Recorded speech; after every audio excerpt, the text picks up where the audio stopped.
Huang, dia tidak mati? Tempat ini menjadi riuh dengan keributan, diskusi di mana-mana.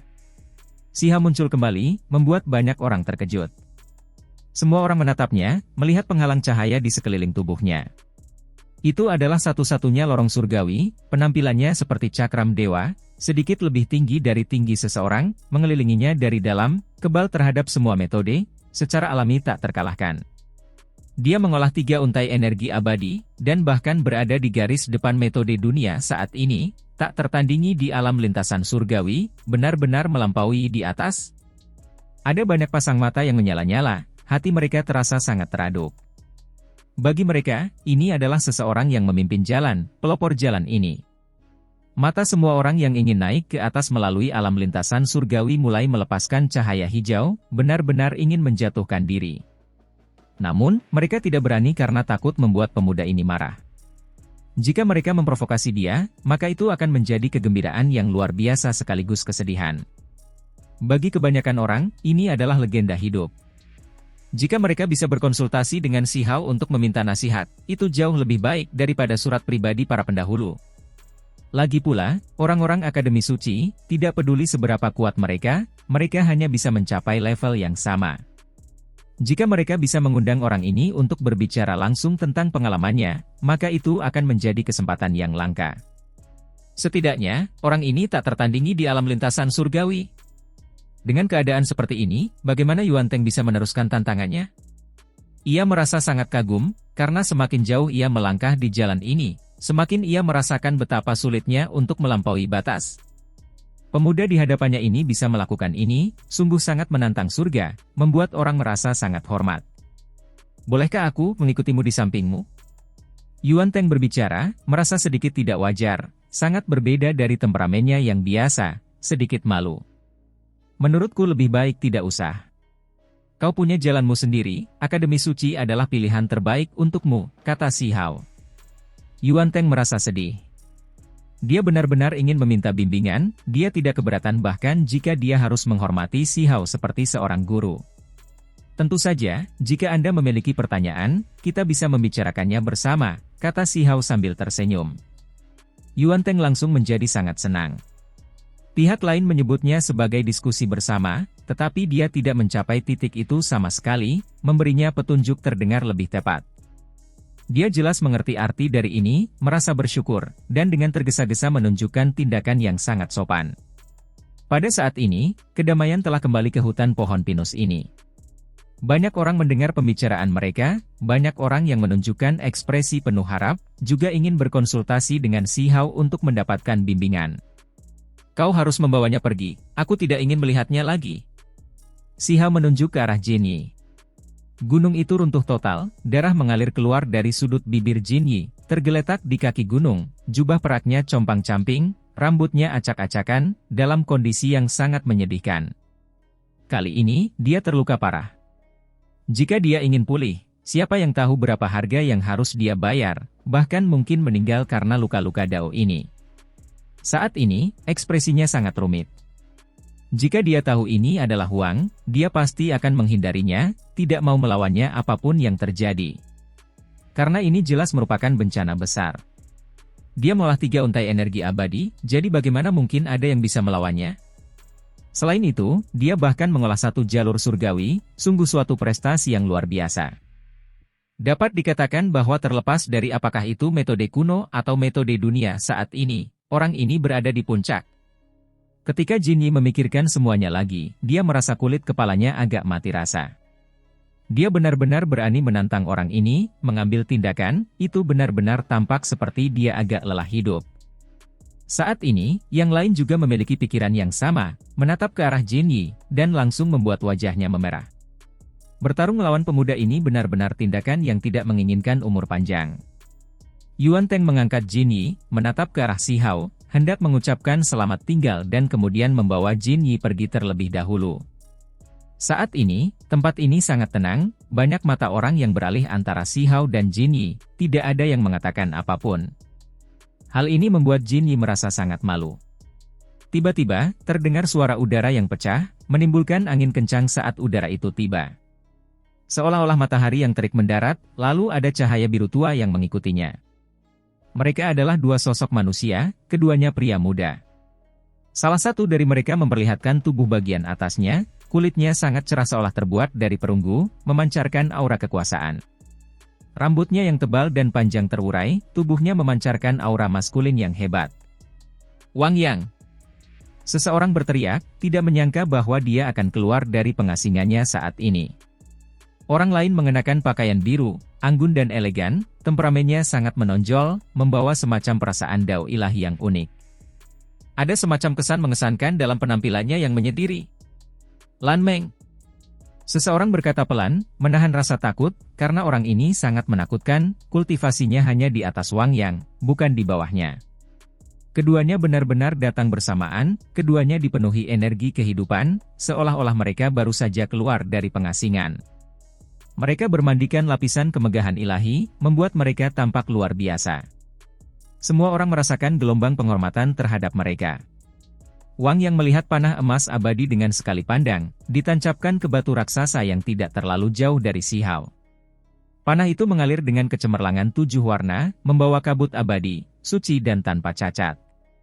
Harta karun berharga semacam ini, meskipun dari jauh, akan langsung diketahui sebagai harta karun yang luar biasa. Harta karun itu memancarkan kecemerlangan 7 warna, mengalir dengan kilauan yang indah. Terlepas dari apakah itu anak panah atau batangnya, keduanya terbuat dari emas abadi, sangat indah. Mata Lan Meng juga berbinar-binar. Saat berhadapan dengan harta karun sebesar ini, tak seorang pun yang tidak akan tersentuh. Namun, mereka semua menyembunyikannya dengan sangat baik. Keduanya segera mengalihkan pandangan dari anak panah emas abadi 7 warna, menatap pemuda di seberang sana, lalu menatap Jin Yi yang membutuhkan bantuan, menampakkan ekspresi terkejut. Bahkan Jin Yi pun dikalahkan, pemuda ini tidak sederhana. Tempat ini sangat sunyi, terutama kedatangan mereka berdua membuat suasana menjadi sedikit aneh. Tempat ini tenggelam dalam keheningan sesaat. Kau benar-benar memiliki keterampilan yang hebat, bahkan mengalahkan Jin Yi. Apakah kau mencoba merebut panah emas abadi 7 warna? Lan Meng berkata. Ia benar-benar tergoda, benar-benar ingin mendapatkan anak panah ini. Apalagi sekarang ketika ia melihat anak panah itu ditancapkan ke sebuah batu raksasa, tampak seperti benda tak bertuan, alasan yang tepat baginya untuk campur tangan. Di sekitarnya, banyak orang menunjukkan ekspresi aneh. Apakah Lan Meng akan mencoba merebut anak panah abadi ini? Jangan mencoba apapun, itu bukan milikmu. Kata Si Hao dengan tenang. Itu bukan milikku, jadi mungkinkah itu milikmu? Aku ingat itu adalah senjata Jin Yi. Meskipun dia kalah sekarang, itu tidak berarti kau boleh memilikinya, kata Lan Meng. Ini bukan milikku, ini milik Feng Wu. Ini akan dikembalikan kepada pemiliknya yang sah. Si Hao menatapnya, berbicara dengan dingin. Feng Wu, wanita dari alam bawah itu? Lan Meng menunjukkan ekspresi terkejut, tampaknya tidak terlalu mempermasalahkannya. Dia menatap Si Hao, mengamatinya, lalu berkata, mungkinkah kamu juga datang dari alam bawah, datang untuk membalas dendam padanya? Pada saat yang sama, dia mulai berpikir sendiri. Tidak ada orang seperti itu di antara para ahli yang dia kenal. 10 raja mahkota dan dewa yang diasingkan sebenarnya bukan bagian dari 3.000 provinsi Dao, dan Ning Chuan tidak terlihat seperti ini. Setelah mengingat individu-individu yang paling kuat, dia tidak percaya ada orang lain yang bisa menghentikannya. Bahkan jika orang ini lebih kuat dari Jin Yi, dia tetap tidak akan menjadi lawannya. Tidak ada individu dari alam bawah yang luar biasa, seperti itu. Benar, aku datang dari alam bawah, tepatnya ke sini untuk meminta penjelasan tentang Feng Wu, dan itulah sebabnya terjadi pertempuran tadi. Apakah kau punya keluhan? Si Hao bertanya dengan tenang. Dia sudah melihat keserakahan terpancar dari mata orang ini, menginginkan harta karun yang luar biasa ini. Dia jelas tidak punya niat baik. Datang dari alam bawah? Lan Meng mengangkat kepalanya, dengan sikap acuh tak acuh. Kemudian dia menatap pihak lain, berkata, tidak mudah bagi mereka yang berasal dari alam bawah untuk datang, kalian harus benar-benar menghargai diri kalian sendiri. Bagaimana kalian bisa datang ke sini dan membuat musuh seperti ini? Si Hao sedikit tercengang. Apakah dia butuh orang ini untuk menceramahinya? Ini jelas merupakan semacam pertunjukan keunggulan. Dia benar-benar ingin tertawa dingin. Orang ini sama sekali tidak mengerti situasinya, dia pikir dia siapa? Jika dia tahu dia adalah Huang, memahami identitasnya, dia pasti tidak akan melakukan ini. Lan Meng menatap Jin Yi, lalu berkata, "Nona Jin Yi, apakah Anda menderita di bawah tangannya? Kita berdua adalah orang-orang dari 9 surga, jadi saya tidak bisa hanya berdiri di samping dan menonton, menuntut penjelasan untuk Anda. Senjata dawa abadi ini tidak boleh jatuh ke tangannya. Jelaslah bahwa dia hanya mengambil tindakan demi panah emas abadi 7 warna." Semua orang menunjukkan ekspresi aneh. Apa yang Lan Meng coba lakukan? Merebut panah emas abadi 7 warna dari tangan Huang? Apakah dia sudah bosan hidup? Semua orang tahu bahwa dia kuat, tetapi ini relatif, dia jelas bukan lawan Huang. Terlepas dari apakah itu metode dunia saat ini atau metode kuno, pemuda itu adalah murid yang luar biasa di lembaga Dewa Surgawi, seseorang yang tidak dapat dimenangkan. Ketika Jin Yi mendengar ini, dia tetap tanpa ekspresi, berkata, "Kamu dapat melakukan apa yang kamu inginkan. Jika kamu dapat mengalahkannya, maka anak panah itu milikmu, aku tidak menginginkannya." Banyak orang tercengang. Jin Yi benar-benar kejam, ini hanya menjebak Lan Meng. Meskipun dia tidak memintanya untuk bertindak, bukankah ini juga merupakan bentuk dorongan dan dorongan? Ada beberapa orang yang awalnya ingin membuka mulut dan memperingatkan Lan Meng, tetapi ketika melihat Jin Yi seperti ini, mereka semua dengan bijaksana menutup mulut mereka. Sampai-sampai ada yang menjadi bersemangat, ingin melihat Huang menghajar Lan Meng, dan ingin menyaksikan drama yang bagus. Itu karena mereka juga memilih metode dunia saat ini, semua pesaing harus bersaing satu sama lain ketika saatnya tiba, hanya individu yang paling menonjol yang dapat memasuki Akademi Suci. Jika Lan Meng terluka parah di sini, maka itu akan memberi mereka kesempatan besar.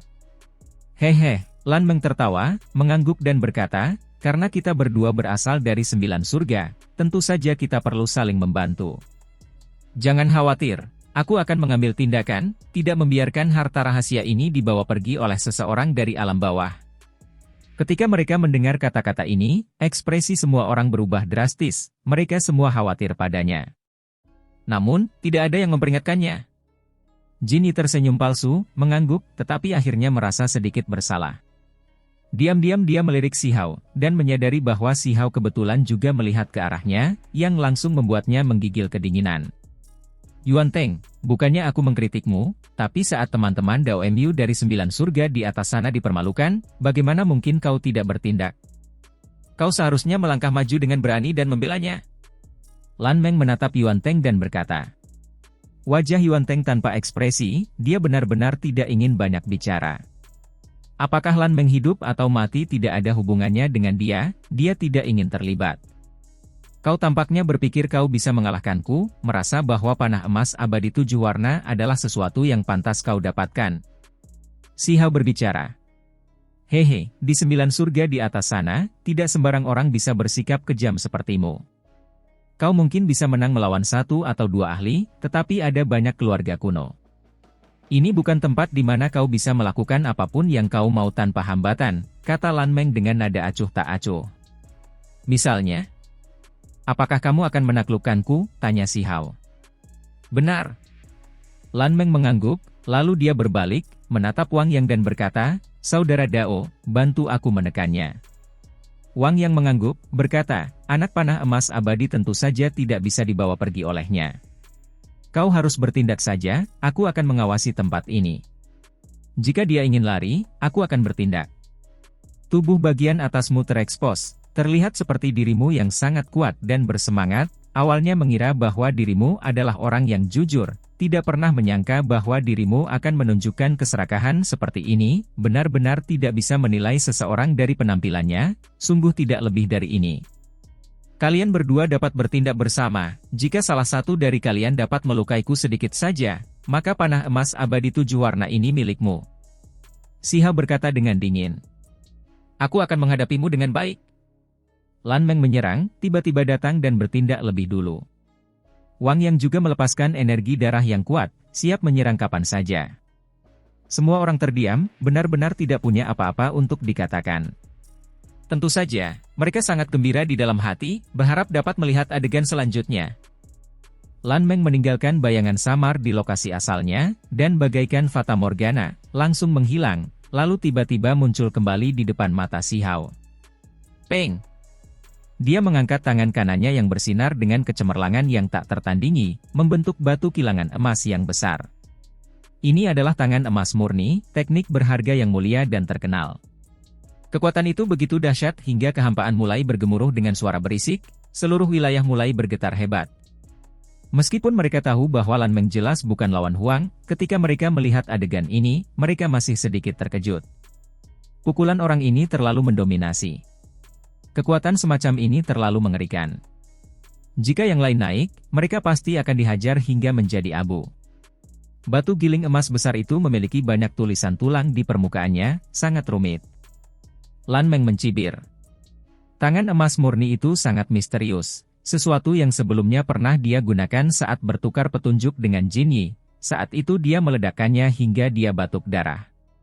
Dia yakin bahwa pemuda ini lebih kuat dari Jin Yi, tetapi tidak mungkin dia bisa lebih kuat dari itu.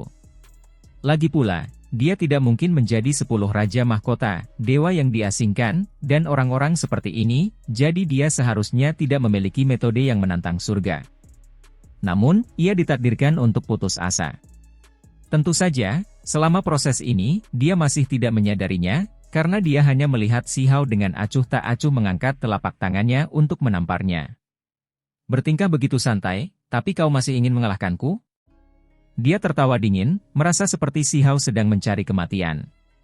Lan Meng berteriak pelan, telapak tangan batu giling emasnya yang besar menjadi semakin cemerlang, simbol-simbolnya segera bertambah jumlahnya beberapa kali lipat. Dia akan memutuskan kemenangan dan kekalahan dengan satu pukulan, menunjukkan kehebatannya di sini. Hasilnya, dia dengan paksa meningkatkan kekuatannya, tidak ragu-ragu mengaktifkan potensinya, menghabiskan sedikit esensi spiritual bawaan.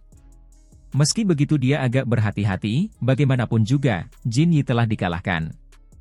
Jadi, dia tidak menganggap orang ini orang biasa, jadi dia tidak menunjukkan belas kasihan dengan telapak tangan ini. Hong! Sebuah pukulan dahsyat terdengar, cahaya keemasan beterbangan ke segala arah, disertai erangan teredam.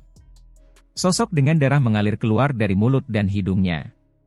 Wang Yang yang mengawasi tempat ini di belakang awalnya memiliki ekspresi tenang, matanya dalam, tetapi sekarang, sudut mulutnya berkedut, merasakan sakit di tempat Lan Meng. Itu karena Lan Meng langsung dilempar terbang oleh sebuah tangan tanah yang besar, seakan-akan seekor lalat telah dipukul. Kekuatan besarnya membuat seseorang menggigil dalam hati. Ah! Lan Meng berteriak keras, menghantam puncak gunung yang jauh.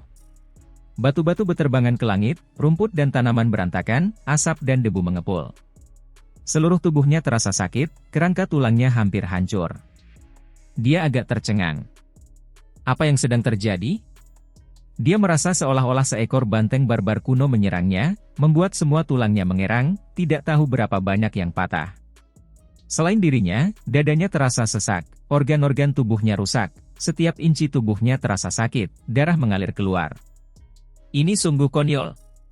Bahkan jika seekor banteng barbar kuno menabraknya, itu tetap tidak akan menghasilkan hasil seperti ini, kan? Dia merasa seolah-olah dia telah diinjak-injak oleh seekor gajah iblis kuno. Yang lain juga tercengang. Bukannya mereka tidak tahu seberapa kuat Si Hao, tetapi setelah melihat pemandangan ini, mereka masih sangat terkejut.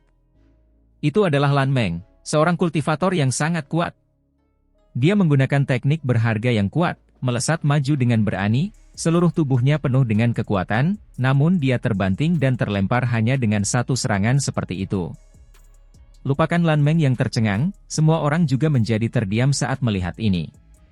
Ah, Lan Meng berteriak keras, tubuhnya dipenuhi energi darah, api berkobar. Dia berdiri dari tumpukan puing, auranya menjadi semakin kuat. Dia bukan hanya seorang kultivator biasa.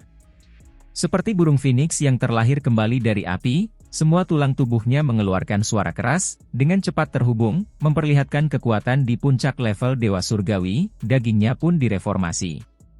Pada tingkat kultivasi ini, seseorang secara alami dapat meregenerasi anggota tubuh yang patah, apalagi situasinya tidak begitu serius. Siapa kau? Aku meremehkanmu, masalah ini belum selesai. Mata Lan Meng bahkan menjadi merah. Di sekelilingnya, 10 lorong surgawi yang besar muncul, masing-masing dari mereka membawa roh baru yang sedang tidur yang terbungkus dalam kepompong, menunggu waktu untuk keluar. Ini adalah gabungan dari alam lintasan surgawi dan alam transformasi spiritual. Apa yang dia lakukan untuk melampaui batas di jalan ini? Si Hao terkejut. Orang ini memang punya beberapa ide, membuatnya menunjukkan ekspresi terkejut, mulai menjadi serius. Membunuh. Lan Meng berteriak singkat, menggunakan kartu trufnya sendiri. Dipermalukan seperti ini di depan semua orang membuatnya berada dalam situasi yang sangat memalukan. Dia tidak ragu menggunakan vitalitasnya sendiri untuk mengambil tindakan. 10 lorong surgawi muncul, roh-roh baru itu terbang keluar, kepompong itu pecah, melepaskan cahaya cemerlang dari dalam. Kemudian, seluruh kepompong itu meletus, 10 roh baru muncul, membuka mata mereka, masing-masing dari mereka memiliki penampilan yang bermartabat dan mengesankan. Mereka seperti patung-patung dewa yang disucikan di kuil-kuil kuno, ilahi dan agung. Hong! Begitu gambar-gambar dewa ini membuka mata mereka, seolah-olah listrik keluar dari mata mereka, cahayanya sangat tajam. Pada saat yang sama, mereka membentuk jejak magis, yang meledak dengan dahsyat ke arah Si Hao. Kekuatan pengorbanan. Si Hao terkejut. Dia bisa merasakan semacam kekuatan yang menyeramkan. 10 roh baru yang dihasilkan Lan Meng agak aneh, seolah-olah ini adalah jenis metode pemanggilan, membangkitkan beberapa keberadaan kuno dari surga dan bumi, meminjam roh-roh baru ini untuk muncul di dunia ini. Kalian bisa pergi ke neraka sekarang, teriak Lan Meng. Energi abadi yang dipupuknya juga diaktifkan, berkelok-kelok bersama 10 roh yang baru lahir. Seolah-olah dia memberi mereka persembahan, membuat mereka semakin khusyuk dan bermartabat. Kekuatannya sungguh mencengangkan. 10 roh besar yang baru lahir menunjukkan kekuatan yang aneh dan misterius. Kekuatan ini terkumpul dari kehampaan, roh-roh yang datang dari ujung dunia yang lain. Seolah-olah benar-benar ada 10 leluhur sekte Dewa Agung, semuanya bangkit kembali pada saat ini. Si Hao mendengus dingin. Dia berdiri di sana, tidak bergerak sama sekali. 3 bunga dao besar muncul di atas kepalanya, mekar di sana, terlebih lagi mengeluarkan suara kitab suci kuno. Dao kepada 1, 1 kepada 2, 2 kepada 3, ini adalah salah satu makna sejati yang paling sederhana dan kuno, dan saat ini, makna itu sepenuhnya ditampilkan. 3 bunga dao besar bergerak, bersinar cemerlang, 3 untuk semua hal, hukum alam memancar keluar, rantai tatanan ilahi terjalin. Pada saat itu, cahaya suci tampak membanjiri tempat itu, kabut abadi menyapu ke sekeliling, cahaya warna-warni yang menyilaukan tercurah turun, serta-merta menyapu ke 10 roh yang baru lahir. Ah! Lan Meng menjerit dengan keras. Kali ini, teriakannya terlalu dahsyat. Dia menggunakan cara yang paling ampuh, yakin bahwa dia bisa menekan pemuda itu, tidak pernah menyangka bahwa 10 roh barunya yang agung akan hancur total, 10 lorong surgawinya juga mulai retak, hampir meledak. Peng! Lan Meng terbang keluar, dan selama proses ini, 3 lorong surgawi meledak satu demi satu, cahaya warna-warni ilahi membumbung tinggi. Pemandangan itu mengerikan. Kulitnya pucat, tidak dapat berdiri lagi. Luka-luka ini terlalu serius. Jika ia ingin merekonstruksi lorong-lorong surgawi, kesulitannya terlalu besar. Saat ini, ia hampir merasa lebih baik mati daripada hidup. Sepertinya kau tidak akan bisa membawa pergi anak panah emas abadi itu. Kata Jinyi, agak gembira dengan musibah yang menimpanya. Dia tentu tahu bahwa pihak lain mengambil tindakan justru karena keserakahan atas harta karun besar itu, bukan untuk membantunya sama sekali. Lan Meng Long memuntahkan entah berapa banyak darah. Tetapi sekarang, suara batuk lain terdengar, terus-menerus batuk beberapa kali, benar-benar marah pada Jinyi. Wanita ini terlalu kejam, berani menjebaknya. 3 bunga dao besar muncul di atas kepala pemuda itu. Ini adalah makhluk muda yang agung. Bagaimana mungkin Lan Meng menjadi lawannya? Tidak mungkin kecuali dia memasuki Akademi Suci dan melampaui yang lebih tinggi. Sementara itu, Jinyi sebenarnya tidak memberitahunya, malah menghasut dan mendorongnya untuk merebut anak panah emas abadi. Lan Meng merasa seperti badut, benar-benar menantang makhluk tertinggi dengan 3 untai energi abadi. Kamu wanita keji! Lan Meng memarahi Jinyi. Kau sendirilah yang terlalu serakah. Jinyi tertawa dingin. Juga, Apa yang ingin kau lakukan? Si Hao berbicara, berjalan maju, menghalangi jalan Wang Yang. Aku bukan lawanmu, kata Wang Yang dengan suara rendah. Tubuh bagian atasnya terbuka, otot-ototnya melilit tubuhnya seperti ular kecil, kulitnya berwarna perunggu, penuh kekuatan. Pria ini tampak agak liar. Namun sekarang, kepalanya benar-benar tertunduk. Saat menghadapi Si Hao, semua perilakunya yang kurang ajar dan sombong tertahan, tidak berani bicara banyak lagi. Bagaimana kita tahu kalau kau tidak mencoba melawanku? Bukankah kau mengatakan bahwa anak panah emas abadi ini harus ditinggalkan di 9 surga? Namun, akan tiba saatnya aku akan membawanya kembali ke alam bawah. Kata Si Hao dengan nada datar. Wajah Wang Yang sangat jelek. Dia sekarang benar-benar membenci kerumunan di sekitarnya. Sebenarnya tidak ada seorang pun yang memperingatkan mereka sebelumnya, meninggalkannya dalam situasi yang sangat buruk seperti ini. Jika kamu tidak menggunakan energi abadi, aku bersedia melawanmu. Akhirnya, Wang Yang mengatakannya seperti ini, karena dia sudah dipaksa sejauh ini. Jika dia tidak mengambil tindakan, wajah macam apa yang tersisa darinya? Terserah kamu. Si Hao langsung menahan 3 untai energi abadi, lalu melangkah maju dengan langkah besar. Ketika Wang Yang melihat ini, matanya memancarkan kilatan dingin, membawa semacam kenakalan, juga semacam kegilaan. Tubuhnya melonjak dengan aura, seolah-olah pintu air telah dirobohkan, seolah-olah naga sejati muncul dari jurang. Pada saat itu, aura yang paling dahsyat menyelimuti langit dan bumi, kekosongan hampir mencair, bebatuan gunung di sekitarnya telah lama berubah menjadi magma, auranya sungguh menakutkan. Bahkan Si Hao pun sedikit terkejut. Energi darah orang ini sangat kuat, luar biasa kuatnya. Meskipun tidak sebanding dengannya, tetap saja sangat menakjubkan. Ini sepenuhnya dihasilkan oleh energi darah Wang Yang. Dia mengayunkan lengannya, membentuk jejak magis, dan menyerbu ke arah Si Hao dengan ganas. Si Hao berdiri di sana tanpa bergerak. Layar cahaya muncul di sekujur tubuhnya. Itulah satu-satunya lorong surgawi, sunyi dan tenang. Dia berdiri di sana, membiarkan Wang Yang menyerangnya seperti binatang buas. Langit berguncang dan bumi berguncang, jejak sihir yang tak terhitung banyaknya, teknik berharga, dan teks tulang yang tak terhitung jumlahnya saling terkait, menghantam ke arah Si Hao, tetapi dia sama sekali tidak terluka. Itu benar-benar sifat yang tak terkalahkan, perlindungan terhadap semua metode. Jalan surgawi tunggal itu tidak dapat ditembus, sulit ditembus. Sudut mulut Wang Yang berkedut. Ia membuka mulutnya, wajahnya penuh kepahitan. Kemudian, dengan suara hong, ia terlempar. Satu-satunya lorong surgawi bersinar, terang dan gemilang. Dia menerima cedera serius, 1 kali perjalanan dari surga mematahkan banyak tulangnya. Pada saat itu, terlepas dari apakah itu Wang Yang dari Lan Meng, mereka berdua tahu siapa orang ini, merasakan kepahitan yang besar di dalam hati. Mereka benar-benar terjebak dalam situasi yang menyedihkan kali ini, benar-benar berharap mereka bisa membunuh Jin Yi. Mereka berdua terlalu cemberut. Semua yang mereka lakukan tadi seperti lelucon besar. Bagaimana mereka bisa menantang orang ini? Ini sama saja mencari kematian. Orang ini yang bahkan dibuang oleh makhluk tertinggi Wan King ke tambang kuno origin tidak mati, bagaimana mereka bisa mengalahkannya? Hanya saja, siapa yang mengira dia akan hidup kembali? Apalagi di sini? Keduanya dipenuhi dengan kebencian. Aku ingin tahu, orang dari medan perang abadi itu, apakah itu kamu?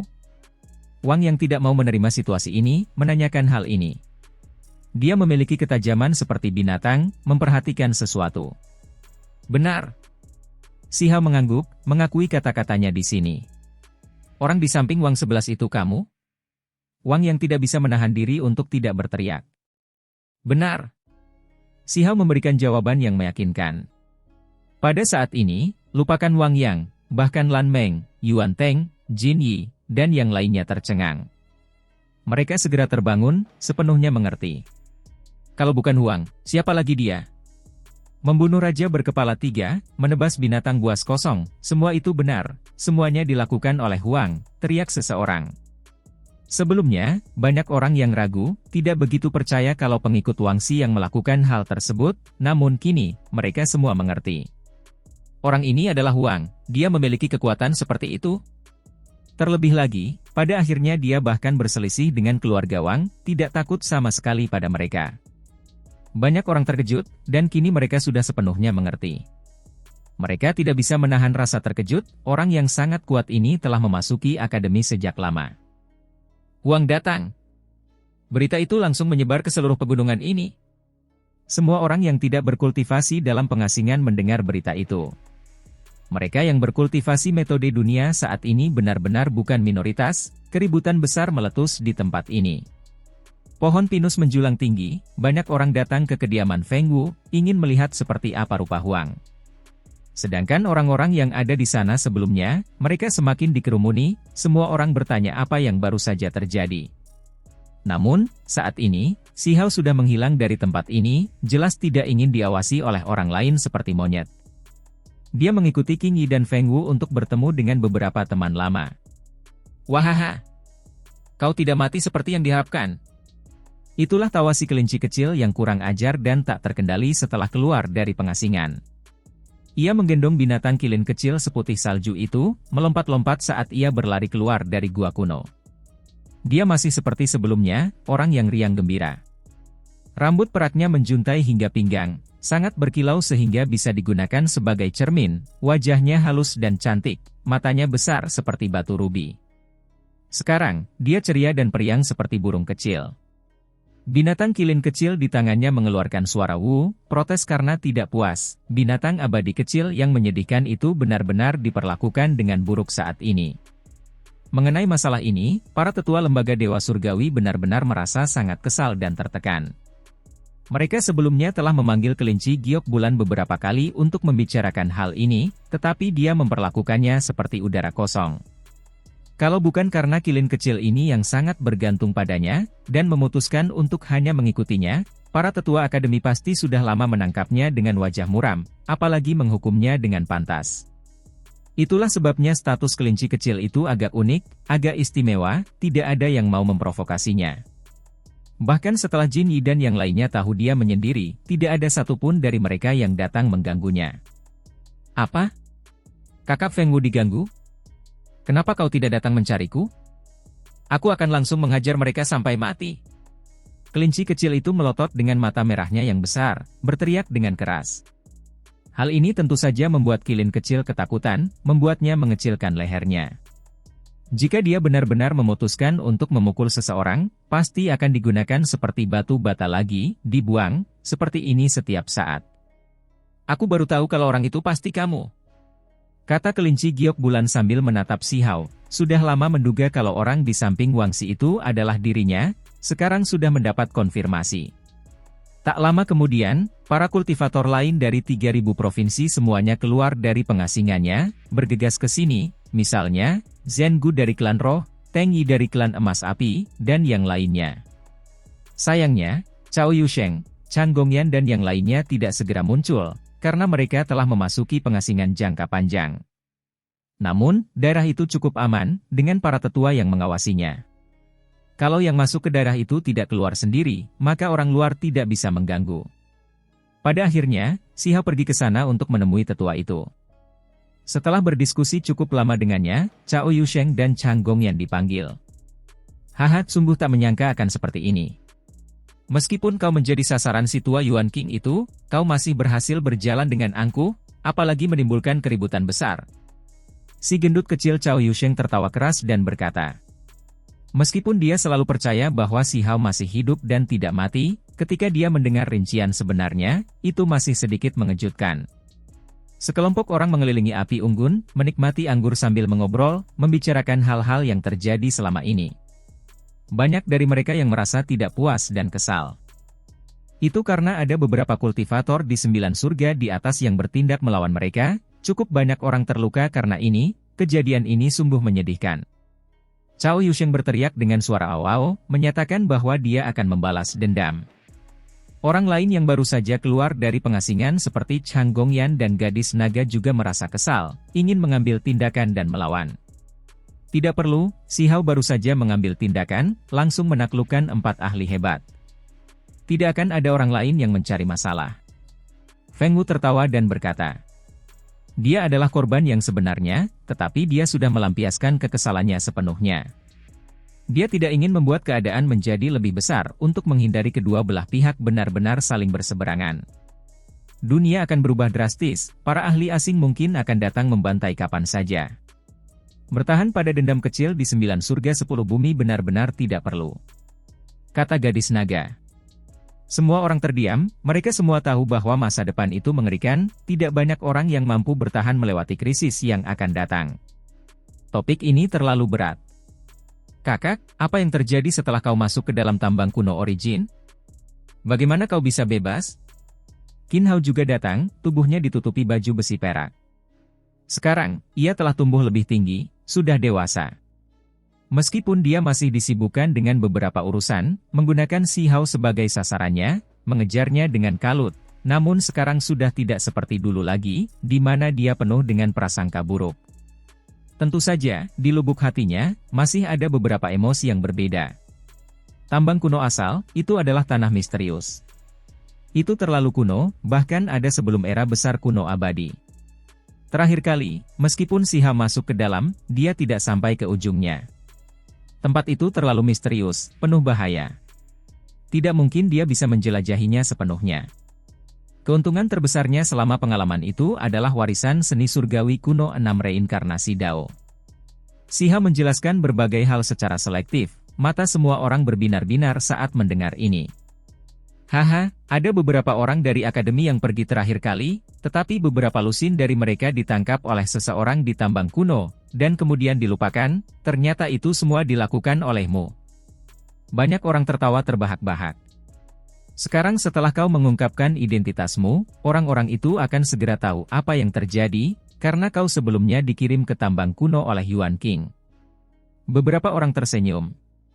Kenyataannya, keributan besar terjadi terakhir kali. Sekelompok orang dijadikan tawanan, dan pada akhirnya, meskipun mereka cukup beruntung untuk bebas, hal itu tetap menimbulkan kegaduhan. Faktanya, tadi, yang lain di sini telah menyebutkan masalah ini. Semuanya menyadari siapa yang mengambil tindakan saat itu di Origin Ancient Mine. Yuan King, orang ini adalah masalah besar. Kakak Si, kamu harus berhati-hati. Chang Gongyan mengingatkan. Semua orang tahu ini meskipun dia tidak menyebutkannya.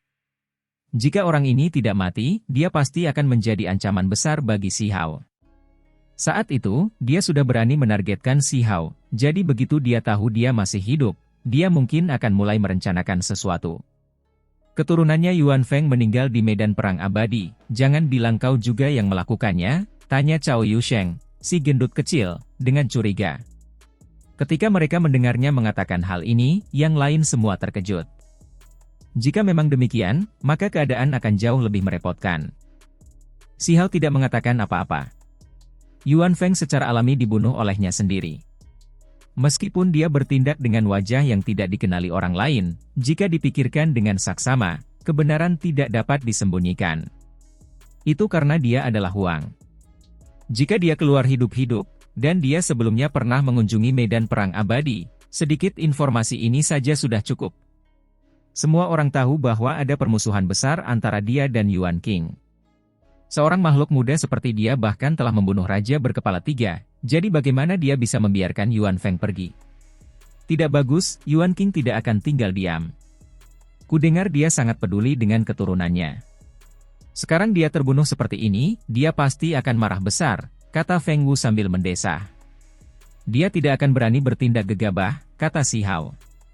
Dengan tetua agung yang melindunginya, dia yakin bahwa Yuan King tidak akan berani bertindak gegabah di akademi. Namun, dia mengerutkan kening, merasa khawatir, karena itu tidak semudah membunuh Yuan Feng. Dia juga telah membunuh Feng Xingtian, makhluk muda tertinggi klan angin. Sampai-sampai paman ke-6 Feng Xingtian, seorang tokoh besar yang kuat, Feng Zhao, juga meninggal karena kaisar kupu-kupu di medan perang abadi. Ini semua adalah karma yang besar. Kalau klan angin tahu hal ini, mereka pasti gila. Bisa dibayangkan bahwa klan angin sudah sangat marah. Begitu mereka mengetahui Si Hao muncul di lembaga Dewa Surgawi, mata mereka mungkin akan memerah. Si Hao tidak menyesali perbuatannya, dia bertindak seperti itu justru untuk membuat klan angin merasa tertekan, dengan sengaja membunuh Feng Xingtian. Itu karena alasan mengapa Yuan King menekannya, mengirimnya ke tambang kuno asal, adalah karena hasutan klan angin. Klan Angin, ini adalah kekuatan besar, keluarga tertua ketiga yang berumur panjang. Tidak banyak orang yang berani menentang mereka. Dengan kekacauan besar yang akan segera terjadi, bagaimana mungkin ada pertikaian internal? Saya yakin jika orang-orang itu tidak bertindak dengan benar, Tetua Agung dan yang lainnya pasti akan mengambil tindakan dengan kuat, memusnahkan mereka sekaligus, kata King Yi. Si Hao tertawa, tidak melanjutkan topik ini, malah menoleh ke arah kelinci giok bulan dan bertanya, apa masalahnya dengan kilin kecil? Dia punya banyak pertanyaan. Sebelumnya dia pernah mendengar bahwa kilin ini tampaknya juga memiliki keintiman dengan Ning Chuan. Yang terpenting adalah ketika Si Hao mengalami mimpi itu kembali ke Immortal Ancient, dia sebelumnya pernah bertemu dengan kilin kecil seputih salju ini. Orang ini hampir mengkhianatiku, tapi akulah yang paling berkarisma, tidak lagi memperhatikan Ning Chuan yang bodoh itu, yang lebih cantik dari seorang gadis. Kata si kelinci kecil sambil mengeluh. Ada yang mengatakan bahwa Ning Chuan memiliki darah kilin di dalam dirinya, garis keturunannya hampir dapat ditelusuri kembali ke leluhurnya, itulah sebabnya mengapa kilin kecil itu menarik perhatian. Ada yang mengatakan bahwa Ning Chuan mungkin adalah kilin putih yang berinkarnasi. Namun, ada satu hal yang mereka yakini, yaitu Ning Chuan menguasai salah satu dari 10 jurus ganas, jurus berharga milik kilin. Apakah kau mengenaliku? Setelah menghela napas, Si Hao menatap binatang muda kilin yang seputih salju. Ia mulai mengingat kembali kejadian ketika ia melakukan perjalanan mental kembali ke hari-hari terakhir Immortal Ancient. Para jenius yang berada di puncak kehidupan mereka layu sebelum waktunya, mati satu persatu di depan matanya. Sungguh sangat disayangkan, membuat hatinya terasa sakit bahkan ketika dia memikirkannya sekarang. Agak familiar. Sepertinya aku pernah melihatmu sebelumnya dalam mimpi. Saat itu, ada seorang adik perempuan lain yang menggendongku, binatang kilin muda itu mengirimkan suara. Hidung Si Hao terasa masam, hatinya terguncang. Bagaimanapun juga, kilin kecil ini adalah kilin yang dulu. Ia tidak berinkarnasi, tetapi cukup beruntung untuk bertahan hidup dari masa lalu, tersegel sampai sekarang. Ia masih teringat kejadian di mana pemilik sebelumnya tersenyum tak berdaya sambil menggendongnya, lalu jatuh ke dalam genangan darah, kejadian yang amat menyedihkan dan suram. Mata Si Hao terasa perih, dia berkata dengan nada getir, siapa lagi yang masih kamu ingat? Ada gadis Phoenix, pemuda dengan pedang emas abadi di punggungnya, dan banyak lainnya, hanya saja, ingatanku menjadi agak kabur, aku benar-benar ingin menangis. Kilin kecil seputih salju itu mulai menangis dalam kesedihan, terdengar sangat emosional. Itu sangat menyedihkan. Si Hao membelainya dengan lembut. Dia ingin mengetahui kejadian-kejadian tentang kuno abadi melalui benda itu. Aku masih ingat seperti apa rupa Sang Maha Agung tanpa akhir, samar-samar dapat mengingat penampilan Raja 6 Reinkarnasi Dao, ada juga penguasa Langit Merah Agung, tetapi aku masih kecil saat itu. Setelah sekian lama, banyak hal menjadi kabur. Binatang kilin putih muda itu merintih, menceritakan dengan suara pelan, air mata berkilauan terus jatuh dari matanya yang besar, merasa sangat sedih dan patah hati. Mereka semua adalah orang-orang dari tahun-tahun yang tak terhitung jumlahnya. Sekarang, ada tabir misteri di sekitar mereka, mereka semua sebelumnya adalah makhluk-makhluk yang paling penting di era kuno yang tidak bermoral. Akan tetapi, binatang muda ini beruntung pernah bertemu mereka sebelumnya, hanya saja, pada saat itu, ia baru saja lahir, sehingga tidak mungkin ia bisa memahami begitu banyak detail di dalam dirinya, dan tidak mungkin orang-orang itu akan memberitahunya rahasia-rahasia ini. Ada banyak yang lain juga, semuanya adalah talenta surgawi dari berbagai klan. Aku hampir lupa seperti apa rupa mereka. Si Hao selalu merasa ada yang aneh. Karena makhluk asing itu telah mengalahkan semua makhluk di dunia ini, membunuh banyak orang, mengapa mereka akhirnya mundur? Setelah waktu yang tak terbatas berlalu, semuanya akan kembali seperti semula. Mengapa demikian? Apa yang disembunyikan?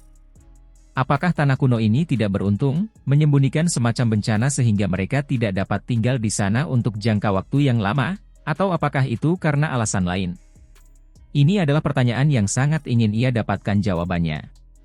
Dulu, hal-hal yang kuketahui terbatas, tidak tahu detailnya. Tampaknya ada alasannya, tetapi orang-orang hebat itu selalu merahasiakannya, tidak mau membicarakannya, tidak peduli seberapa banyak mereka ditanya. Kata pemuda kilin putih. Tidak ada gunanya menyelidiki masalah lama. Orang-orang itu sudah kembali ke bumi, kita hanya bisa menantikannya. Tempat ini cukup ramai, semua orang berdiskusi dengan bebas, membandingkan metode Dao, berspekulasi kapan perubahan besar di dunia ini akan tiba. Pada saat yang sama, percakapan mereka juga menyinggung Akademi Suci dan Akademi Abadi. Ning Chuan juga berada di pegunungan ini, tetapi dia tidak muncul selama ini, terlepas dari apakah itu saat para kultivator 9 surga dan kultivator dari 3.000 provinsi sedang bertarung atau bahkan sebelumnya, dia tidak pernah muncul. Dia benar-benar memilih metode dunia saat ini. Siha menunjukkan ekspresi terkejut. Si juga seperti ini. Setelah dia mengasingkan diri, dia tidak pernah muncul lagi. Kata Cao Yusheng. Beberapa waktu lalu, ada orang yang pernah bertanya kepada Si tentang hal ini. Saat itu, dia berkata bahwa metode dunia saat ini adalah fondasi, sumber, dan fondasi taunya. Karena dia lahir di dunia saat ini, bagaimana mungkin dia tidak mengolah metode dunia saat ini? Orang-orang dari Akademi Suci dan Akademi Abadi akan segera tiba. Ketika saatnya tiba, para pahlawan yang luar biasa akan dipilih untuk bergabung dengan kedua akademi tersebut. Seseorang mengemukakan topik ini, semuanya menantikannya.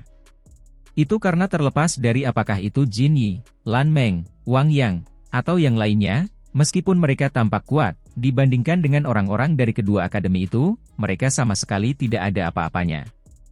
Misalnya, pada puncak metode dunia saat ini, itu hanyalah surat-surat pribadi yang tidak sempurna yang diedarkan di Akademi Suci. Orang-orang di sini hanya mengikuti jalan yang telah mereka lalui. Singkatnya, perbedaannya terlalu besar. Tulisan orang lain yang tidak sempurna, hanya sebagian dari wawasan dan pengalamannya saja sudah seperti ini, jadi orang bisa melihat betapa menakutkannya Akademi Suci yang sebenarnya. Setiap orang yang berkultivasi di sana adalah individu yang berhasil menembus batas-batas alam kultivasi agung. Jika saudara Si pergi ke dua akademi, kamu mungkin akan menemui beberapa masalah. Yuan King datang dari sana, dan mengenal banyak orang, kata Chang Gongyan. Berita ini sudah lama tersebar. Yuan King dulunya adalah orang yang sangat mengagumkan, tetapi penampilannya tidak cukup baik dan akhirnya dia ditinggalkan. Sejak semua orang mengetahui masalah ini, reputasi kedua akademi itu bagaikan guntur yang jatuh dari langit, membuat semua orang terguncang. Yuan King yang agung memiliki kekuatan yang menakutkan, sekarang juga dapat dianggap sebagai tokoh besar. Dikabarkan bahwa ia telah memiliki satu kaki di alam maha tinggi, sangat menakutkan. Namun, tipe orang yang kuat ini ditinggalkan oleh kedua akademi. Mereka tidak dapat membayangkan betapa menakutkannya orang-orang di sana. Memang, aku juga mendengar bahwa meskipun Yuan King berpisah dari sana, dia mengenal cukup banyak orang di sana. Jika aku pergi ke sana, kemungkinan akan ada banyak variabel yang tidak terduga. Siha mengerutkan kening. Namun, jika seseorang tidak memasuki kedua akademi tersebut, akan sulit untuk memahami jalan yang telah mereka tempuh. Kecerdasan dan kekuatan seseorang akan selalu terbatas. Tempat-tempat tersebut memiliki orang-orang yang meneliti metode dari generasi ke generasi, semua jalan yang paling optimal untuk menembus batas-batas Dao, layak untuk dituju, kata Cao Yusheng. Terhadap metode kuno abadi, Si Hao sebenarnya tidak begitu tertarik, karena dia memiliki kitab suci giok di tubuhnya, sesuatu yang dia peroleh dari sisa-sisa kuno abadi di 3.000 provinsi Dao. Hanya saja, metode dunia saat ini membuatnya merasa sedikit tidak berdaya. Selain kedua akademi tersebut, dunia luar kemungkinan tidak memiliki banyak kitab suci untuk dijadikan referensi, karena semuanya dibuat oleh orang-orang dari dunia saat ini. Yuan King hanyalah seorang murid terlantar, jadi seberapa besar kekuatan yang dimilikinya? Apakah dia mampu memengaruhi para kultivator dari dua akademi? Selain itu, apakah dia berasal dari Akademi Suci atau Akademi Abadi? Tanya Feng Wu. Ada desas-desus bahwa dia awalnya adalah murid Akademi Suci, tetapi karena dia tidak cukup baik, dia ditinggalkan. Namun, salah satu gurunya mengirimnya ke Akademi Abadi, berharap dia menempuh jalan lain untuk mencoba dan menebusnya. Pada akhirnya, dia tetap meninggalkan Akademi Abadi. Tepat pada saat ini, seorang tetua berjalan mendekat, informasi yang dia bicarakan membuat semua orang terkejut. Yuan King ini ternyata tidak sederhana, sebenarnya datang dari dua akademi. Jumlah orang yang dia kenal jelas tidak sedikit. Hal ini terutama berlaku di Akademi Suci. Lupakan gurunya itu, dia memiliki seorang kakak laki-laki yang sudah menjadi tokoh besar, memiliki status terhormat di Akademi Suci, setingkat dengan seorang tetua. Kata tetua yang datang. Ketika semua orang mendengar ini, mereka tidak bisa menahan diri untuk tidak terkesiap. Ini bukanlah kabar baik. Tatapan Si Hao dalam. Dia meminta petunjuk kepada tetua itu, katanya, apakah ada orang dari klan angin di kedua akademi ini? Tentu saja. Setelah waktu yang tak terbatas berlalu, banyak tokoh yang mengubah surga muncul di dunia ini. Namun, terlepas dari bagaimana zaman berubah, bagaimana orang datang dan pergi, keluarga yang berumur panjang tetap kuat. Beberapa individu yang menakjubkan secara alami muncul di dalam diri mereka, beberapa orang tua aneh diam-diam membawa mereka ke dua akademi. Kata tetua lembaga Dewa Surgawi. Pikiran Si Hao mencelos. Ini bukan kabar baik. Dia merasa alasan klan angin berani meminta Yuan King untuk bertindak gegabah kemungkinan besar karena ada orang-orang di kedua akademi yang mengenal Yuan King dan masih memiliki hubungan. Dia merasa ragu. Haruskah dia memasuki kedua akademi ini? Dia tidak ingin menjadi sasaran orang lain tanpa alasan. Meskipun ada ahli yang luar biasa, orang-orang tua aneh yang tak terbayangkan, tempat yang layak dikunjungi, ada beberapa orang yang sangat berbahaya baginya. Jika mereka ingin menyakitinya, mudah bagi mereka untuk mengambil tindakan. Sebenarnya, masalah datang dengan sangat cepat. Setelah beberapa hari berlalu, seseorang tiba di lembaga Dewa Surgawi, ingin bertemu dengan Si Hao. Selama beberapa hari terakhir ini, Si Hao cukup santai. Setelah memahami jutaan simbol, ia menghabiskan waktu ini untuk mengkonsolidasikan pengetahuannya, mempersiapkan perjalanan ke Realm Tomb dengan harapan memperoleh benih abadi. Ketika saatnya tiba, ia dapat mulai mempelajari kitab giok yang ada padanya. Namun, hari itu, seseorang datang mencarinya. Si Hao, sebaiknya kau menjauh. Konon katanya pewaris Yuan King lah yang ingin menginterogasimu. Kata Feng Wu dengan ekspresi serius. Orang ini datang dengan niat jahat, kamu harus berhati-hati. Cao Yusheng juga mengingatkan. Selama beberapa hari terakhir, Si Hao tetap berada di pegunungan ini. Selain mengkonsolidasikan kultivasinya, mereka akan berkumpul untuk menikmati anggur suci. Mata Si Hao berkedip. Dia tahu mengapa pihak lain ada di sini, itu pasti karena Yuan Feng terbunuh, sekarat di medan perang abadi, membuat Yuan Feng marah. Mengapa Yuan King tidak datang sendiri, tanya Si Hao. Dia mungkin juga tidak berani bertindak terlalu jauh. Bagaimanapun, ini adalah lembaga Dewa Surgawi. Jika dia berani mengambil tindakan di sini, dia mungkin akan membuat marah Tetua Agung, dan dengan demikian akan ditekan dengan paksa, kata Chang Gongyan. Si Hao mengangguk. Tetua Agung itu bukan karakter biasa, salah satu dari sedikit makhluk kuat di 9 surga 10 bumi. Bahkan orang-orang tua aneh di kedua akademi itu tidak berani menyinggung perasaannya. Di mana Si Hao? Seorang tokoh penting dari klan Yuan ingin kau menemuinya. Pada saat ini, seseorang datang, ekspresinya agak aneh. Begitu berita itu tersebar, sebuah diskusi pun terjadi di wilayah pegunungan ini.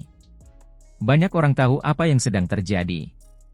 Mereka yang sebelumnya menderita di tangan Si Hao bergembira melihat kesulitannya saat ini, menunggu drama untuk ditonton. Kenapa aku harus menemuinya? Lupakan saja. Si Hao dengan jelas menolak. Tapi ini adalah utusan Yuan King Supreme Being yang dikirim ke sini. Kau tidak mau bertemu dengannya? Ekspresi utusan itu berubah. Utusan apa? Aku tidak peduli. Aku tidak ingin bertemu siapapun dari keluarga Yuan. Wajah Si Hao menjadi muram. Dia menambahkan, seingatku, Yuan King hanya setengah makhluk tertinggi, belum mencapai tahap terobosan. Untuk apa kau memanggilnya makhluk tertinggi? Ini bukan sekadar penolakan langsung, tetapi juga semacam sikap langsung dan tegas. Dia menentang Yuan King, menunjukkan ketidakpuasan yang besar. Di sekitarnya, banyak kultivator mengikuti utusan itu ke sini, ingin melihat reaksi Si Hao. Ada beberapa orang yang ingin menonton drama itu, tetapi sekarang, mereka semua terkejut. Apakah ada orang yang bersukacita atas bencana ini, mengira orang-orang keluarga Yuan akan berurusan denganku? Si Hao melihat sekeliling. Orang-orang itu buru-buru menundukkan kepala, tidak berani membuat marah monster ini. Saudara Si, utusan Yuan King Supreme Being lah yang datang, jadi sebaiknya Anda sambut saja dan temui dia. Utusan itu berbicara lagi. Selamat datang dan bertemu. Pergilah. Siha mencaci maki. Ia merasakan gelombang amarah di dalam dirinya, benar-benar membuat orang lain marah. Yuan King sebelumnya pernah berurusan dengannya, ingin menekannya selama 10 tahun, kemudian bahkan mengambil tindakan kejam, mendeportasinya ke tambang kuno Origin, berharap ia mati di sana, namun ia malah mengirim utusan ke sini dengan sikap yang begitu angkuh. Ini tidak bagus. Seorang keturunan Yuan King Supreme Being meninggal, dikabarkan ada hubungannya denganmu. Kau tidak akan menjelaskannya? Utusan itu berkata. Peng! Kaki Sihao langsung menendang dan menyebabkan tubuhnya terbanting keras ke sebuah gunung. Yuan King adalah orang pertama yang mengambil tindakan terhadapku, ingin memperpendek jalan daoku. Sekarang, dia bahkan punya muka untuk mengirim seseorang untuk menginterogasiku? Sihao berkata dengan ekspresi dingin. Orang itu terbanting ke gunung, darah mengucur dari mulut dan hidungnya, tidak dapat merangkak naik dalam waktu lama, luka-lukanya cukup serius. Orang-orang di sekitar menggigil dalam hati, mereka semua menyadari bahwa Huang adalah seorang jenius kultivasi, bakat alaminya luar biasa. Tidak banyak orang di lembaga Dewa Surgawi yang dapat dibandingkan dengannya. Akan tetapi, mereka tidak menyangka emosinya akan sebesar ini, tidak menaruh hormat sedikit pun kepada utusan Yuan King, dan tidak keluar untuk menyambutnya. Tindakanmu akan membuat Yuan King Supreme Being marah, dia akan membunuhmu.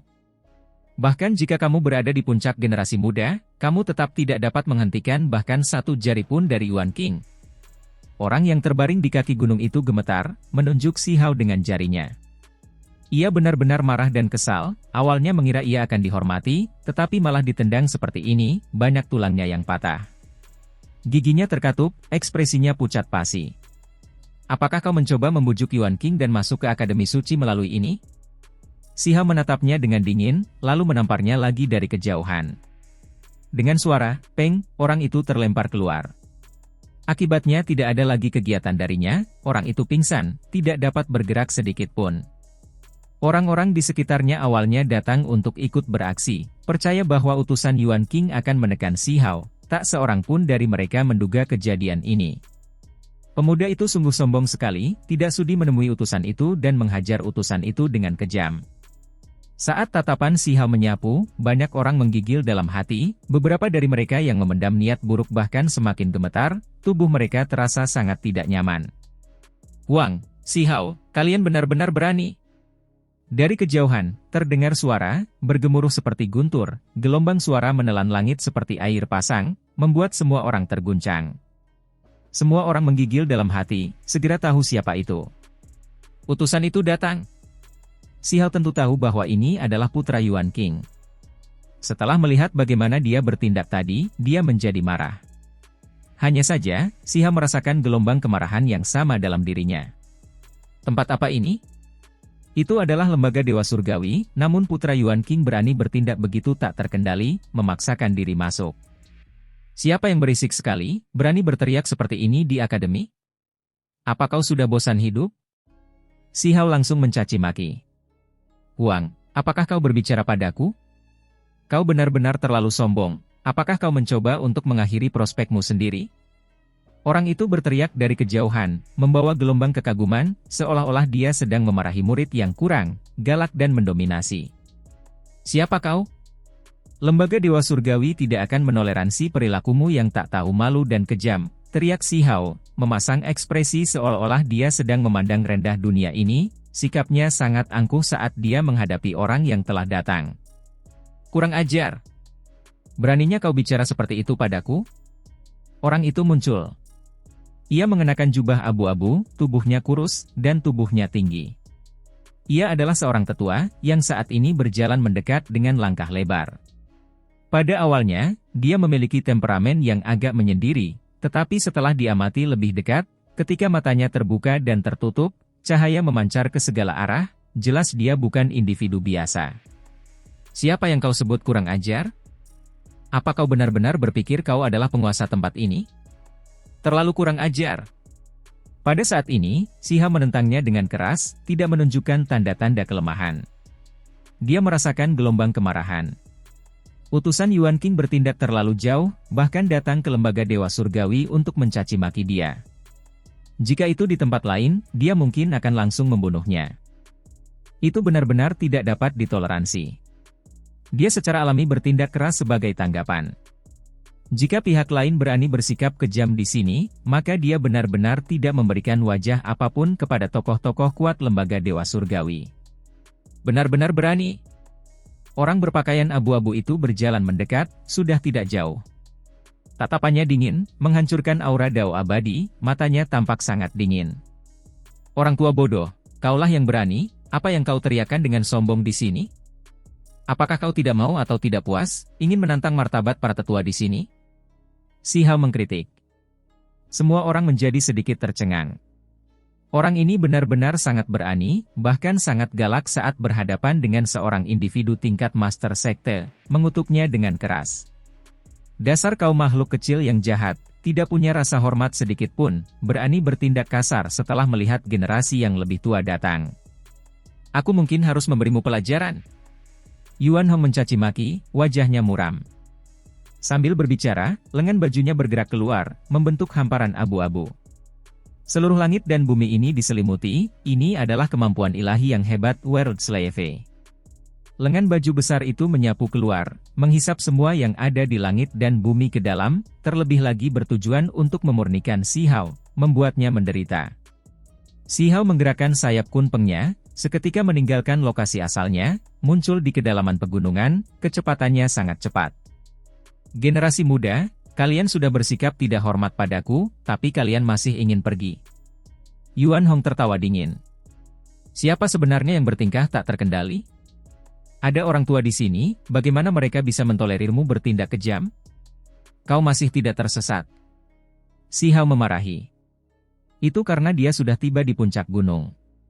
Di sana ada seorang tetua yang sedang duduk di atas sajadah. Penampilannya biasa saja, sangat tenang, tetapi saat ini, dia tiba-tiba membuka matanya, menatap Yuan Hong dan memarahi, kurang ajar. Apa yang disebut dunia dalam lengan baju, di bawah teriakan ini, langsung hancur. Tubuh Yuan Hong terhuyung-huyung, lengan baju yang luas itu hancur berkeping-keping. Orang tua, teruslah bersikap garang, kenapa kau berhenti sekarang? Si Hao berkata dengan dingin, memprovokasi dia secara langsung. Senior, bukannya aku bertindak kurang ajar, tapi karena si jahat kecil ini terlalu tidak sopan dan terus-menerus memprovokasiku, jadi aku tidak punya pilihan selain mengambil tindakan. Yuan Hong membela diri. Kapan aku pernah memperlakukanmu dengan kasar? Kaulah yang terus-menerus memaksaku. Menurutmu di mana tempat ini, halaman belakang Yuan King? Berani datang ke sini untuk menginterogasiku, kata Si Hao. Di puncak gunung, tetua kelima yang tengah duduk di atas sajadah tidak berbicara, terlihat sangat tenang, ekspresinya tidak berubah sedikit pun. Aku hanya ingin bertanya bagaimana keponakanku Yuan Feng tewas di medan perang abadi, tetapi kau menjauhiku, jadi aku punya alasan untuk percaya bahwa kau telah menyakitinya, kata Yuan Hong. Keluarkan buktimu. Si Hao menatapnya dengan pandangan meremehkan, lalu berkata dengan dingin, senior Yuan Kimu yang tidak ingin mukanya difitnah sebelumnya, ingin menindasku selama 10 tahun, memutus jalur daoku, ini adalah hal-hal yang diketahui seluruh dunia, namun kau punya muka untuk datang ke sini untuk menginterogasiku, menginginkan apa yang disebut penjelasan. Sungguh menggelikan. Jika aku jadi kau, aku akan menghilang sekarang juga. Kau benar-benar tak terkendali, tidak tahu perbedaan antara hidup dan mati. Yuan Hong yang berjubah abu-abu mencaci maki dengan keras, lalu menambahkan, kau tidak ingin masuk Akademi Suci, Akademi Abadi lagi. Apakah kau mengancamku? Keluarga Yuan benar-benar berani, bahkan mampu berbicara atas nama Akademi Suci dan Akademi Abadi. Si Hao mengejek. Saya hanya punya satu pertanyaan. Apakah kamu membunuh Yuan Feng? Orang berjubah abu-abu itu bertanya dengan dingin. Bukan urusanmu. Si Hao hanya mengucapkan kalimat ini, membuat Yuan Feng marah hingga rambut dan jenggotnya berdiri tegak. Kenapa kau harus bertindak seperti ini? Teriak orang berjubah abu-abu itu dengan marah. Semua orang tahu apa yang sedang terjadi, tetapi Si Hao hanya merasa tidak enak untuk menjawab. Sebaliknya, bertanya dengan suara keras, Yuan King menindas orang lain dengan tidak tertahankan, sudah di usianya, tetapi ingin menyakiti pemuda generasi muda. Saya masih ingin bertanya kepada keluarga Yuan Anda tentang ini. Mengapa Yuan King dengan sia-sia mencoba menekan saya selama 10 tahun, kemudian bahkan mencoba membunuh saya? Bukankah keluarga Yuan Anda seharusnya memberi saya penjelasan? Wajah Yuan Hong yang berjubah abu-abu itu berubah muram. Pemuda ini benar-benar tidak tahu malu dan tidak sopan, sama sekali tidak punya rasa hormat, dan hampir saja membuatnya marah sampai mati. Yuan Hong menatap ke arah tetua yang duduk di gunung, lalu berkata, "Saya harus meminta izin kepada senior untuk menginterogasinya. Murid keluarga Yuan saya meninggal dengan sangat tidak adil, jadi saya harus menyelidikinya sampai tuntas. Apa yang ingin kau lakukan?" Tetua lembaga Dewa Surgawi membuka matanya dan bertanya. "Saya ingin menyelidiki lautan kesadarannya, atau meminta tetua untuk mengambil tindakan sehingga kebenaran dapat terungkap," kata Yuan Hong. "Tetua, tolong buat keputusanmu." Yuan King, si tua tak tahu apa-apa dari keluarga Yuan, sebelumnya telah menyakitiku, menghalangi seorang murid untuk masuk akademi. "Tolong tangkap dia." Si Hao juga angkat bicara. Semua orang tercengang. Orang ini benar-benar berani mengatakan apapun, langsung meminta untuk berurusan dengan Yuan King. "Kau, benar-benar berani, apakah kau sudah bosan hidup?" Yuan Hong memarahi dengan marah, diam-diam mengangkat telapak tangan kanannya. "Senior, tolong ambil tindakan, keluarga Yuan sombong dan menindas, tidak hanya ingin mencegahku bergabung dengan akademi, bahkan mengirim utusan yang tidak penting untuk mencoba dan menggunakan kekerasan terhadapku. Aku meminta senior untuk membantuku, biarkan kita berdua bertarung di alam kultivasi yang sama," kata si Hao. "Baiklah." Tetua kelima lembaga Dewa Surgawi mengangguk, sebenarnya setuju dengan mudah. "Hong." Seketika, tubuh si Hao terasa hangat dan nyaman, seolah-olah ada gelombang perasaan hangat yang mengalir ke dalam tubuhnya. Kemudian, kekuatan magis seluruh tubuhnya melonjak, kultivasinya mencapai tingkat yang mengejutkan. Si Hao terkejut, merasa hasil ini sulit dipercaya. Pada saat itu, ia memperoleh kultivasi tingkat Master Sekte, semua yang diberikan oleh tetua kelima. Meski hanya sementara, si Hao segera memperoleh pengalaman baru, telinganya tajam, matanya tajam, tubuhnya ringan dan bertenaga, kultivasinya mendalam, indera ketuhanannya tak terukur. "Hong." Segera setelah itu, si Hao mengambil tindakan, melemparkan dirinya ke arah pria berjubah abu-abu itu. "Beraninya kau melawanku," ucap Yuan Hong dingin sambil mengambil tindakan untuk menghadapinya. "Kau pikir kau istimewa? Cepat atau lambat, aku akan memenggal kepala Yuan King," kata si Hao dingin. "Mencari kematian." Orang berjubah abu-abu itu berteriak, telapak tangan dan jari-jarinya seperti pelangi, memancarkan 10 garis cahaya ilahi. Mereka membawa kabut tipis, yang dengan cepat melesat. Si Hao melepaskan satu jalur surgawi, yang kebal terhadap semua metode. 10 garis cahaya menyatu menjadi pijatan surgawi, disempurnakan menjadi esensi spiritual bawaan. Inikah kekuatan magis dan kultivasi kekuatan magis tingkat Master Sekte? Kepercayaan diri si Hao segera melonjak, merasa seperti ini tidak terbayangkan, langsung melenyapkan semua serangan pihak lain. Detik berikutnya, si Hao menunjukkan tinju kunpeng, 3 untai energi abadi berputar di lengannya, samar dan mengerikan. Sebuah tinju menghantam dengan ganas. Setelah tabrakan ini, Yuan Hong mengeluarkan erangan teredam. Meskipun kekuatan sihirnya hebat, kultivasinya lebih mendalam daripada si Hao, dia akan dikalahkan di tempat. Yuan Hong merasa seperti tersambar petir, batuk beberapa kali hingga mengeluarkan darah. "Orang tua, kau tidak cukup baik. Orang-orang keluarga Yuan memang sampah." Si Hao melepaskan tinju kedua. Tinju itu masih membawa energi abadi, sangat ilahi. Peng!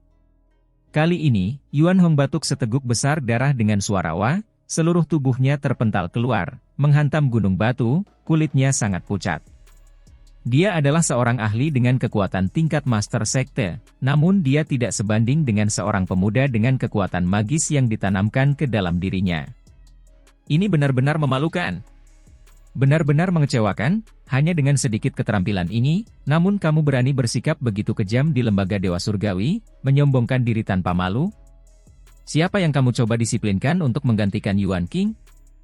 Bahkan kamu yang sekarang bisa menjadi utusan. Sepertinya Yuan King juga tidak sehebat itu. Jika aku berada di alam kultivasi yang sama dengannya, aku akan menghajarnya sampai babak belur. Si Hao mengejek. Yuan Hong merasa paru-parunya akan meledak. Pemuda ini berani memakannya seperti ini, bahkan lebih mempermalukan ayahnya Yuan King. Peng! Pukulan ketiga Si Hao menghantam. Yuan Hong berusaha sekuat tenaga untuk menghindar, tetapi dia tetap terkena pukulan. Semua tulang di tubuhnya mengeluarkan suara ledakan, mengeluarkan suara pilih pala, banyak di antaranya langsung hancur. "Senior, apakah kamu hanya akan melihat kejahatan kecil ini bertindak kejam?" teriak Yuan Hong. Banyak orang berada di dekatnya. Ketika mereka melihat pemandangan ini, mereka tercengang. Yuan Hong pada dasarnya meminta bantuan. Ini sama sekali berbeda dari penampilan dominannya sebelumnya, kejadiannya sangat berbeda dari apa yang diharapkan semua orang. Bahkan jika Yuan King datang, dia tidak akan berpura-pura sepertimu, namun orang sepertimu berani bertindak begitu tak terkendali di sini. Itulah kata-kata tetua kelima, tatapannya dengan dingin menyapu ke arah Yuan Hong.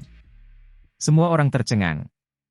Ini adalah tindakan yang jelas-jelas bias, melindungi Si Hao, tidak memberikan sedikit pun muka pada keluarga Yuan.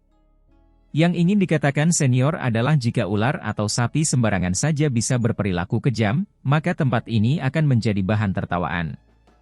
Tunggu saja hari ketika aku menghajar Yuan King habis-habisan, kata Si Hao sambil tertawa terbahak-bahak.